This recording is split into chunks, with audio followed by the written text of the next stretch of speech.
The last day of school, a time of celebration, relief, and excitement for the summer ahead. But for some, it became a day of unimaginable horror. Tonight, we delve into 3 terrifying true stories that will make you think twice about ever stepping foot in a school again. Our first tale takes us to a small-town high school in the Midwest. Sarah, a senior, couldn't wait for her final day.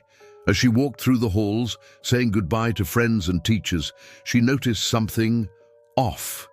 The usually bustling corridors were eerily quiet. The air felt thick, oppressive. Sarah made her way to her locker one last time. As she opened it, a chill ran down her spine. Inside, where her books should have been, was a single Polaroid photo. It showed Sarah sleeping in her bed from just last night. Written on the back in red ink, "See you soon." Her heart racing, Sarah slammed the locker shut and ran to the principal's office. But as she turned the corner, she collided with herself, an exact duplicate, grinning maliciously. Sarah screamed, but no sound came out. The doppelganger's hands wrapped around her throat as everything faded to black. When Sarah woke up, she was in her bed. Just a nightmare, she thought, but as she got ready for her real last day of school, she opened her locker and found that same Polaroid waiting for her. Our second story takes place in a prestigious boarding school on the East Coast. Jake, a freshman, was counting down the minutes until summer break. As the final bell rang, he raced to pack up his dorm room.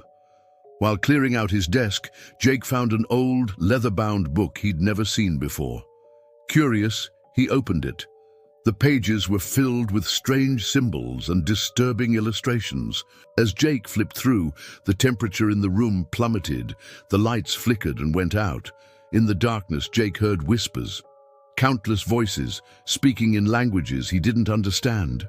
He fumbled for his phone, turning on the flashlight. What he saw made his blood run cold. The walls were covered in the same symbols from the book, dripping as if freshly painted.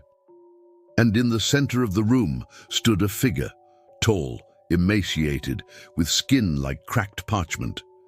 It turned to Jake, revealing a face with empty eye sockets and a mouth full of razor-sharp teeth. Jake's scream echoed through the empty halls. By the time his roommate returned, Jake was gone. All that remained was that mysterious book, open to a page with Jake's name written in blood. Our final tale comes from an elementary school in California. Lily, a bright-eyed third grader, couldn't wait for the end-of-year party. As her class gathered in the cafeteria, the excitement was palpable. But as the celebration began, Lily noticed her teacher, Mrs. Johnson, acting strangely. Her movements were jerky, unnatural, and her eyes, they seemed completely black. Lily watched in horror as Mrs. Johnson approached a group of students. In one swift motion, she grabbed a boy by the arm.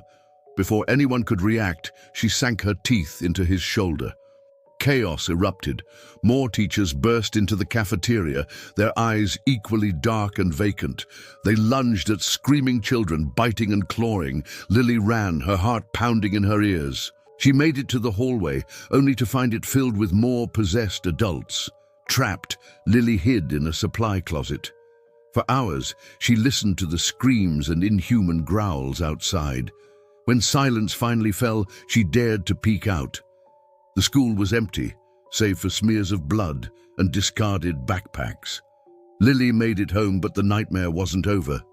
On the news that night, reports came in of similar incidents at schools across the country. The last day of school had become the first day of something far more sinister. These chilling tales serve as a reminder that even in the most familiar places, darkness can lurk.